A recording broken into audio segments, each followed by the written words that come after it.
So welcome to another episode of The Future is Electric. A bit different to usual, we're in Simon's VW ID4. We're going for a drive. We've got Simon's kids being very quiet in the back. And the idea today is I want to get a different perspective on the situation with electric vehicles here in Malta, because I know you're fed up after a year hearing my opinion. So I'd like to hear from other people, and I've got Simon here who's going to essentially give us his opinion on the situation of electric vehicles in Malta. Like button, subscribe if you haven't, and welcome to another episode of The Future is Electric.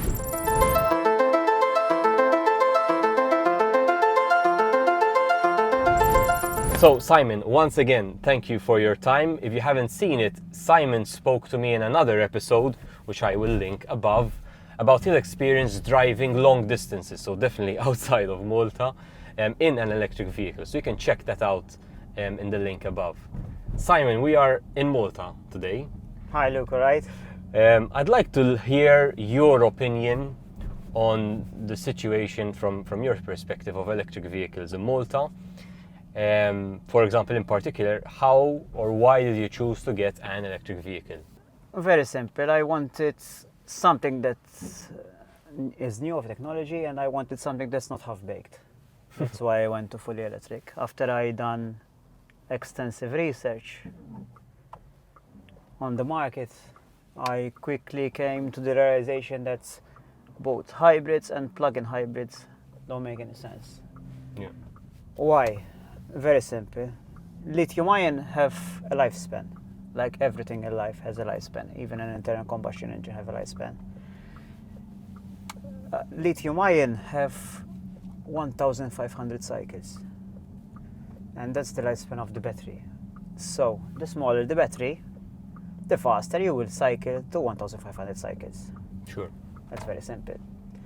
So, if you have a 7 kilowatt battery, which normally plug-in hybrids have, they will have 30 to 40 kilometers of range, those cycles will be consumed Faster. very quickly, and that leaves you with a problem after a few years of ownership.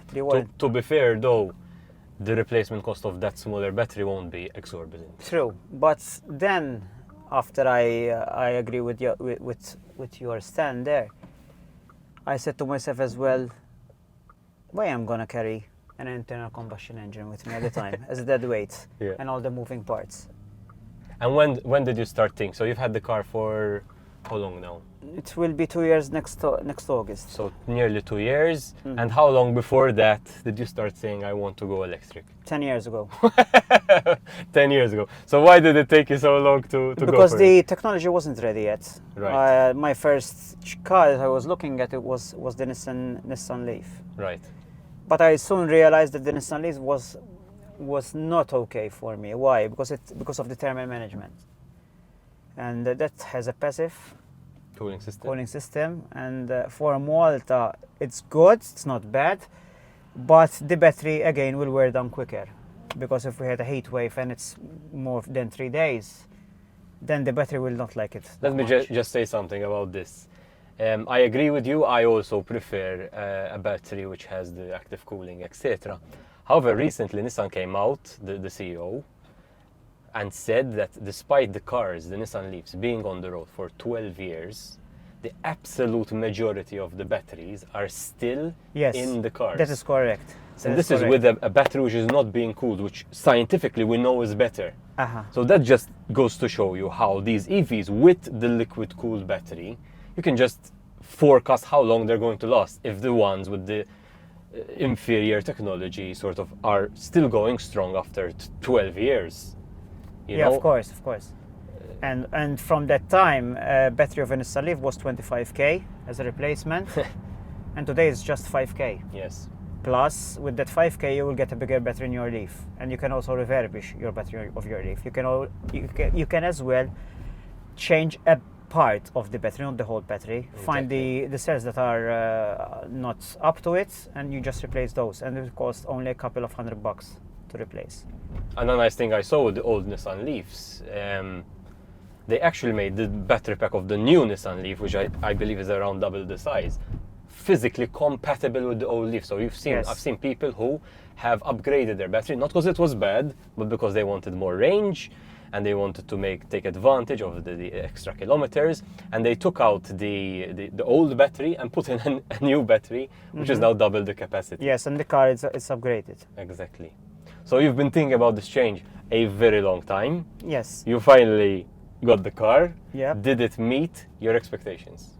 Of course it did. I think it exceeded my expectations. Why?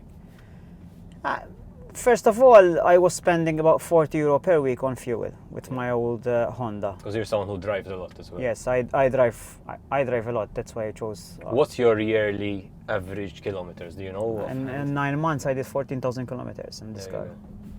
And so that is above the average. The Maltese average is 10,000 kilometers per year. Yes, and I was spending about €40 a week, and now I spend €150 to €250 per week in electricity. Right.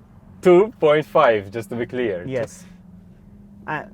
So it's no brainer, and the car with the incentives costed me exactly the same as a diesel. The ID4 cost nearly the same as a Tiguan. 2 years ago. Yeah, 2 years ago, and there's no comparison. So even maintenance to service this car after 2 years, it will cost you €80. So that's what you're being charged for the yearly maintenance? Yes, the first maintenance, VW Malta, it's free. Right. It's just a courtesy visit, so they make sure that the battery is okay. The battery warranty is 8 years, 160,000 kilometers. Exactly.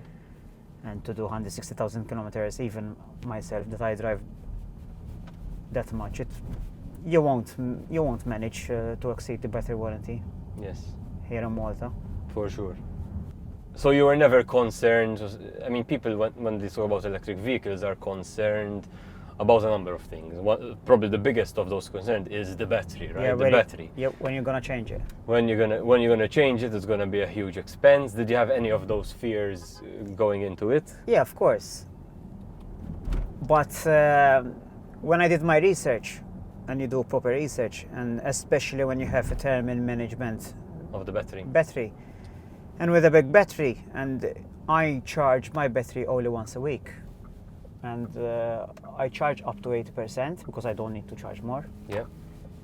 And I start my charging when I reach 28% to 20%. So you're charging between the 20 to 80%. So which you can do comfortably, given this has a very large battery. Yes. To be fair. So I'm charging half a cycle. Why is that half a cycle? Because I'm using only 50% of capacity of my battery. Correct. If you do the maths on this, on 1,500 cycles, so I'm charging half a cycle a week, and that will translate to a battery lifespan of 19.7 years. Which after 19.7 years, the car will fall to pieces. But not the battery. But not the battery. The battery will still be good, and or you sell the car, or you just use the battery for battery storage. All right. So you had no worries about the battery. Were you worried about like servicing or maybe the lack of knowledge? Yes, that I was worried, but I did my homework. I might sound biased, but the garage of Volkswagen is their service is close to none. They know, they send all the technicians in Germany and training and everything, and they know what they're doing. And in fact, unfortunately, you had an accident. Yes, of course.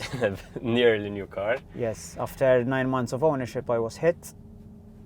Whole side, and I had an issue because they hit me on my wheel with the power steering, and all of alarms came through and everything, and I said, oops. But VW, when we're on it, it was much more of delay of the insurance because they were hesitant because it's electric. They wanted to scrap the car, and Volkswagen said, what the hell is wrong? There's nothing wrong with your car, because they immediately scanned the DPC and they knew exactly what was wrong with the car. Yeah. And the parts came, and they just fixed it in no time after the parts came. It just went flawless. And no trouble ever since? No. I mean, okay, and where are you charging the car? So currently I'm charging at home. Okay, so you set up the home charger. Yes. What speed? I want to point this out. I used to charge on the network. I charged for 2 whole months on the network. I never Okay. charged at home. Why? Because it was more convenient. But sadly enough, So charging on the public network, you said it was more convenient than charging at home. yes. How come you come to that sort of Because I go from point A, point B, I find a parking space, I charge, I nibble some kilowatts. You park easily, Yes. Fantastic. and the infrastructure is good. But now the app is not good anymore. I'm sad to say that the app that Charge My Ride has now, I Sure. think it's crap. Okay, how so? The app is not stable at the moment. I have an issue. I'm been trying to solve it with them. My phone, when it loads up, the app crashes. They know about it. They need to get their things sorted out. Compared to the apps that you have in other countries, not in Malta. Right, so you're not The app happy is with it. live. No, it's not. So good. can It's you not- it's not charge at good. the moment on the public network? Nope. No. And I would be worried if I. If that was your only place to charge, yes. that would be a big problem. I'm taking it easy, but I'm not happy. It shouldn't be that way. Yeah. It should be present your Visa card, tap it, and you charge. Yeah. I don't need the charger to be connected to my network from my side. The people operating the chargers need to have that information. I don't need the app. I just need to go, pay the money, and get out. That's all. Until the operators get this, I don't know.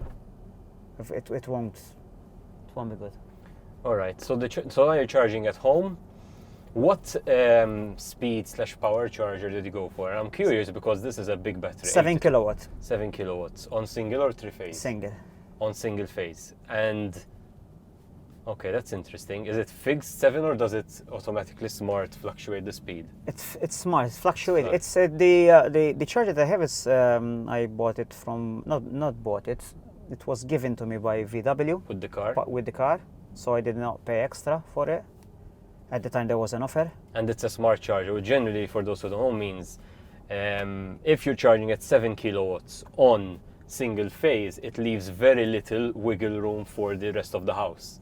So if the car is taking 7, the rest of the house has very little to play Yeah. with. But if the charger is smart, which is what you have, the charger will slow down if it feels that the house wants more power. Yes, but I never have been through that case because I've been very careful with my house that my power consumption is never high, even with air conditioning. I Right. have everything And you charge at night generally? What's in the evening. And did you go for the Malta? Nope. No. Doesn't make sense either. For you, it doesn't make sense. No, That's interesting. doesn't make sense. Do you have a lot of solar? I just have 1.8 kilowatt system. So not a huge system. Interesting No. how you conclude it doesn't make sense. Because you have another meter, you have that the rent doesn't make sense. I never go out of 10 cents per kilowatt, but I was always thinking of my electric car when I always wanted to buy it. So my appliances are all AAA rated. That's very important. So my consumption, I never go over 7 kilowatts per day of units power consumption. So it doesn't make sense. Wow. I consume with this car extra in a week 38 to 40 units. So it doesn't make sense to take it my other meter. No, your home consumption is very low, which is great. Yes. So that's why it makes sense, because you're driving a lot. So in theory, that would tell me you should get the Malta scheme.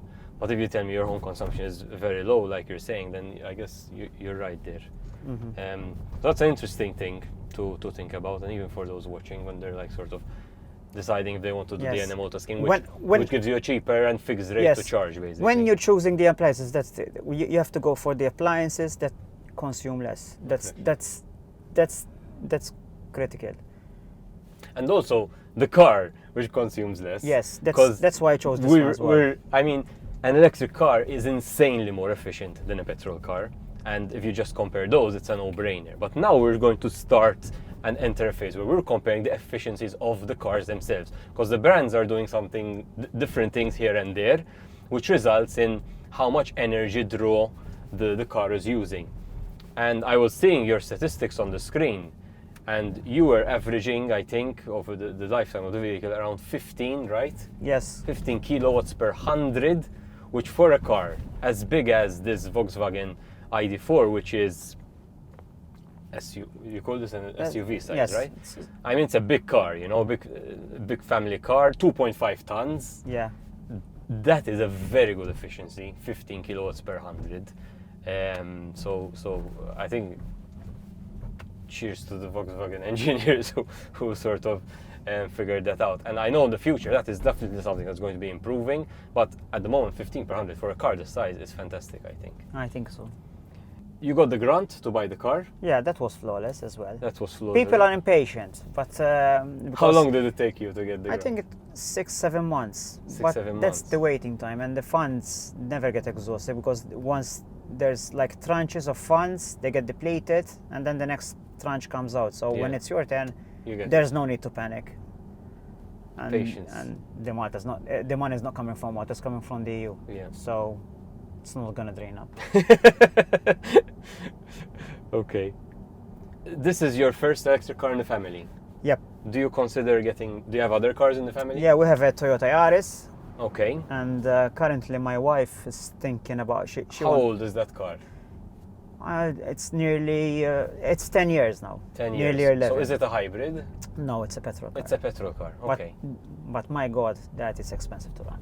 Really? Yeah, compared to this car. A little Yes. Toyota Yaris Yes. is expensive to run? Yes, compared to this car, it's expensive to run. Okay. This costs cents to run.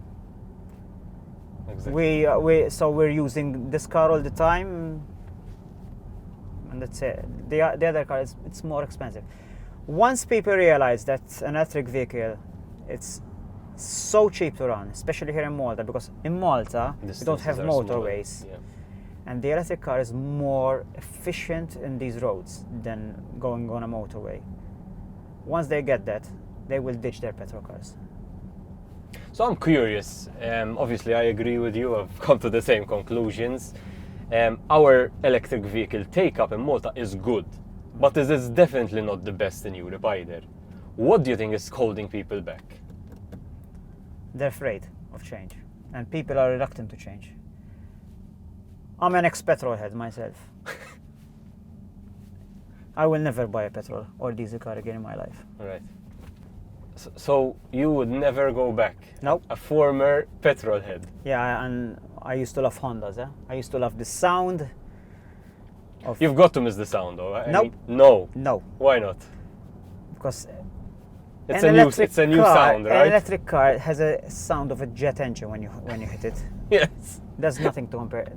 It's better, man. It's more adrenaline. The torque is instant. In a petrol car, you need to wait. There's a lag. If somebody is taking, I'm driving on a straight road and he's trying to overtake me, I just hit the gas. He has no chance. It's more adrenaline rush. I'm still thinking about what you said back there about people are afraid in Malta. I mean, we have there's cost as well. The best incentives, though, in nearly all of Europe to switch to electric car. We have the best incentives at the moment. What we don't have is disincentives for petrol or diesel, which other countries have. So Malta has not taken the approach of, listen, I'm going to tax petrol and diesel. You need to give people a chance. You need to educate people. If people are educated, they will choose electric. And the infrastructure. If the infrastructure is up to speed, which at the moment we have a lot of charges, but it's not there, and it's taking too long. If you look at Norway, the best country in Europe, when they sell cars in the world, 98% of the new cars full electric. They are full electric. Correct. So, and Norway is much bigger than Malta. So that's the way to go. Malta should adopt the Norwegian example.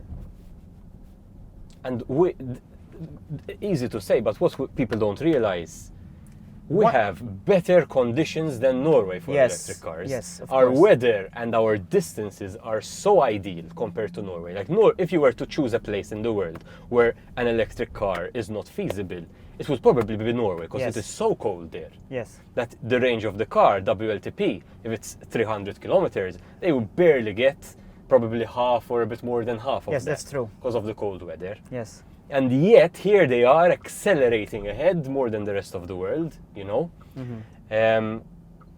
It's a real pity, I think. But hopefully it's just chats like these which will convince the rest of the public to make that decision when they're buying a car. I think once the Maltese realize the savings in for it, Maltese people, they will go really quickly. I mean, for me, the biggest reason wasn't the environment, although I care about that as well. It's cost. Cost. Because a car is an expense from day one. Even from my standpoint of view, I always wanted an electric car because I'm a tech guy. You know, I love new tech. I'm always on the forefront of new tech. But the cost and the return of investment of the car, from my calculation, after 6-7 years at most, the car is free from fuel savings. After 10 years, I'm gonna save 11k on fuel, without including maintenance, oil changes. That's not calculated in my formula, just fuel alone. With the current fuel prices, if, for an instance, the fuel all of a sudden goes up, it will go faster, although it's not the Malta's case, because Malta's government is subsidizing the fuel. And electricity. Yes, and electricity, which is good for both. But I think people don't realize, because they're like, you buy an electric car and then the electricity prices go up and all your savings are out of the window. Yeah. I mean, I did a video, I'll link it above. I compared the petrol version of my car with the electric version. We literally drove the same exact route to compare the costs. And the electric was literally 1/4 the price. So electricity would have to not double, but it would have to go up quadruple just to get in line with a petrol car. So That's it's correct. like, it will never happen. It cannot happen. It would like stall the economy and everything. Of course. One thing that people are not thinking at the moment, on 2030, it's going to be the end of the internal combustion engine. So 2035 is the official date for the ban of petrol and diesel sales in Europe. So you will not be able to buy, if you have one, you can keep it. Yes. But you will not be able to buy new petrol or diesel cars in the EU, which is in line-ish with the rest of the world. China are before, so that I believe they're at 2030. Norway are the leaders here, 2025, so just in a couple years' time. So this is happening the world over. Yes, but that's what people are not thinking at the moment. If I'm not in the mood of buying an electric vehicle, I would say buy a second-hand petrol diesel car. Why? Not a new one. Not a new one. Never do that at the moment. Because what will happen, who's gonna buy your brand new car after 5 years from now? When all the people in Europe will be buying electric vehicles. Yeah. And all the factories will be changing to electric vehicle parts, etc. Who's gonna buy that? So your value of your new car, electric or your internal combustion car, is gonna go down the toilet. Yeah. The future is coming, and much quicker than what people think. If you look around you, I mean, that's what's happening abroad. If you just see Norway, so Norway said their cut-off date 2025. Yes. We are. The UK is 2030, yeah. At the end of 20. The UK is 2030. Yeah. And we get our second-hand vehicles from the UK. Which can cause a huge problem, you know, in Malta. Because we can end up with so much petrol cars all of a sudden coming from the UK, because they literally are getting rid of them big time, more than they already do. That worries me a bit. To be fair, right now we're not importing anything from the UK. Yeah, but the new cars, the big car industry will not manufacture petrol cars anymore. Who wants a new car? Will not get it. Especially with the steering wheel on our side, like the English. Because we're the only country in Europe that drives on the right-hand side. True. Besides Cyprus, I think. So 2030 is our cut-off date here in Malta as well, automatically. No, that's a very valid point, you know. People are not thinking about it. They're not thinking. I hadn't thought about that. That actually makes a lot of sense. That makes a lot of sense. And if you look at Norway, as I was saying, they set their cut-off date 2025. The people reacted early. Yes. So now, 3 years before that cut-off date, 98% of new car sales are already full electric. Yes.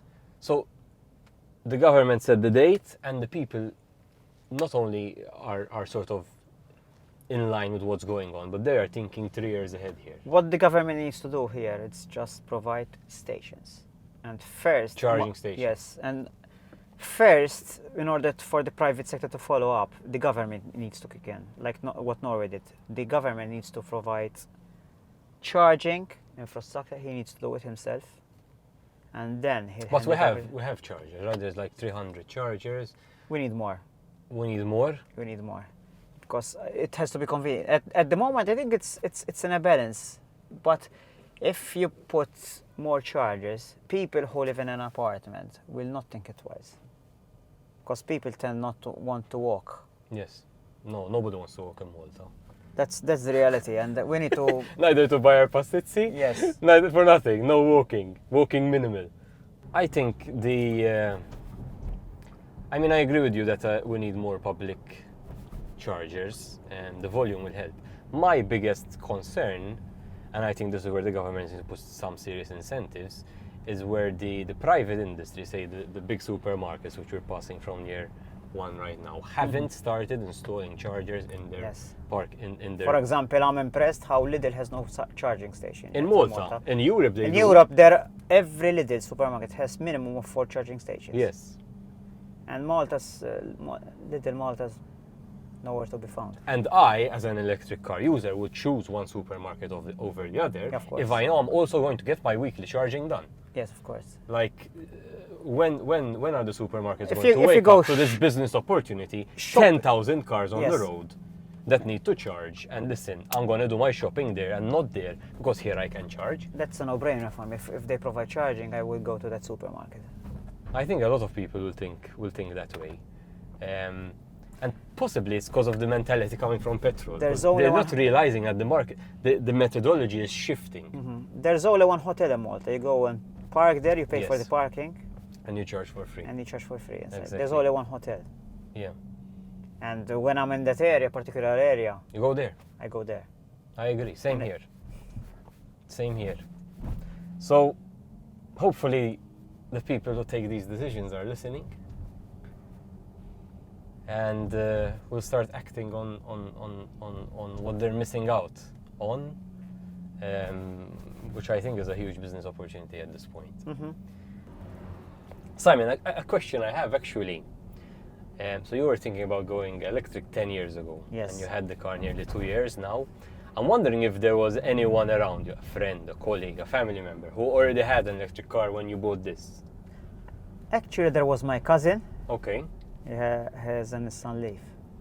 Was he, you think, helped convince you more? No, because I wanted to buy an electric car before him, but right. he outsmarted me. Okay.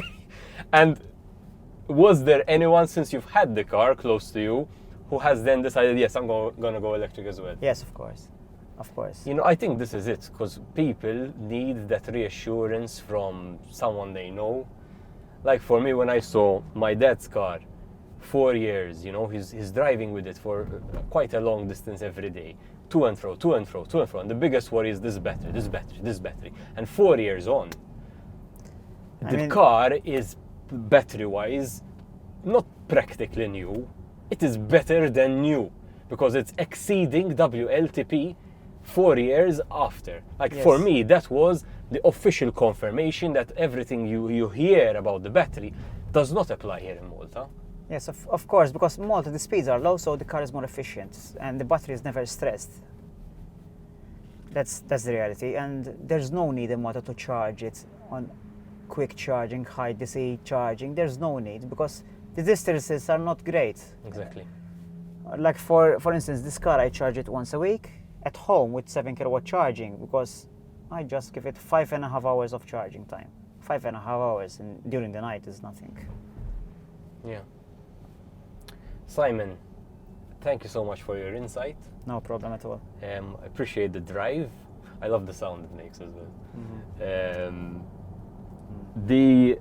Thank you. Okay.